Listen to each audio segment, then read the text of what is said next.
राधे राधे। क्या आप जानते हैं कि अंतरिक्ष में हमें जितने ग्रह उपग्रह दिखाई देते हैं उससे कई गुना अधिक सूक्ष्म लोक में हैं। आइए थोड़ा इसी पर हम लोग विचार करते हैं। हम लोग जब ऊपर आसमान में देखते हैं तो अनेक ग्रह नक्षत्र दिखाई देते हैं और इसकी कोई सीमा नहीं है। बड़े बड़े वैज्ञानिक भी इसकी गिनती करके थक गए कि आखिर कितने हैं आसमान में ग्रह तारे, कोई सही गिनती नहीं है।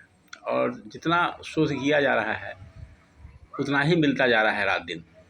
अनेक प्रकार के ग्रह नक्षत्र मिलते जा रहे हैं, करोड़ों प्रकाश वर्ष दूर, इतने लंबी दूरी तक अंतरिक्ष का विस्तार है और उससे भी आगे कहाँ तक है ये समझ पाना मुश्किल है। तो उसी तरह से एक सूक्ष्म लोक भी है। ये स्थूल जगत है, उसी तरह से एक सूक्ष्म जगत भी है। सूक्ष्म जगत में भी अनेक प्रकार के ग्रह नक्षत्र हैं, इसी तरह के लोक हैं, जिसको लोक कहिए। अनेक प्रकार के लोक हैं, ये करोड़ों की संख्या में है। इन सबों को वैकुंठ धाम कहा जाता है। इन शब्दों पर हम लोग विशेष गौर करेंगे। इन सभी सूक्ष्म लोक में जो ग्रह मंडल है इन सबको गोलोक, ये वैकुंठ कहा जाता है। वैकुंठ लोक, अनेक प्रकार के वैकुंठ लोक हैं, अनेकों, जहाँ दिव्य आत्माएँ रहती हैं।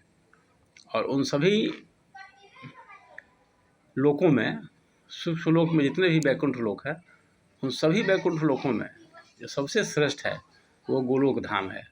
वहाँ भगवान कृष्ण रहते हैं, राधा जी रहती हैं, अपना उनका निज निकुंज है और वहाँ भी अनेक जीव रहते हैं। वहाँ रहने वाले सभी जीव भगवान के जैसे ही दिखाई देते हैं। और अगर आप कभी जाए, कल्पना करें, वहाँ जाना तो बहुत असंभव सा काम है, लेकिन जो भी भाग्यशाली हैं, जो बड़े बड़े ऋषि मुनि तपस्वी है, वहाँ जाते हैं तो वो अंतर नहीं समझ पाते हैं कि यहाँ सामान्य जीव कौन है, यहाँ रहने वाले सामान्य प्राणी कौन है और श्री कृष्ण कौन है। और इन दोनों लोगों के बीच में, मतलब स्थूल जगत और सूक्ष्म जगत, इन दोनों के बीच में एक विरजा नदी है। शास्त्रों में इसका वर्णन आया है कि विरजा नदी है। विरजा नदी पार करना पड़ता है। विरजा नदी एक सीमा रेखा है, इस ओर स्थूल जगत, उस ओर सूक्ष्म जगत, तो दोनों के बीच एक सीमा है विरजा नदी।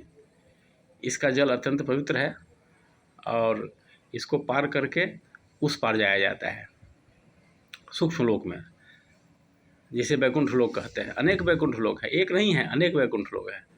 हम लोग इसके बारे में कभी चर्चा नहीं करते हैं, गौर नहीं करते हैं। अनेक वैकुंठ लोक हैं और उन सब में श्रेष्ठ है भगवान कृष्ण का गोलोक धाम। इतना ध्यान रखें। तो वहाँ जाना इतना आसान नहीं है। भगवान कहते हैं कि न तद भासते सूर्यो न शशांको न पावकः यद गत्वा न निवर्तन्ते तद्धामम परमम मम। जहाँ जाने के बाद मनुष्य का पुनर्जन्म नहीं होता है वही मेरा परम धाम है। तो वही विरजा नदी के इस पार स्थूल जगत और उस पार सूक्ष्म जगत, अनेक वैकुंठ लोक, इसमें सबसे श्रेष्ठ भगवान का गोलोक धाम, परम सुंदर, परम तेजस्वी, इसका वर्णन नहीं किया जा सकता है। आज इतना ही, धन्यवाद।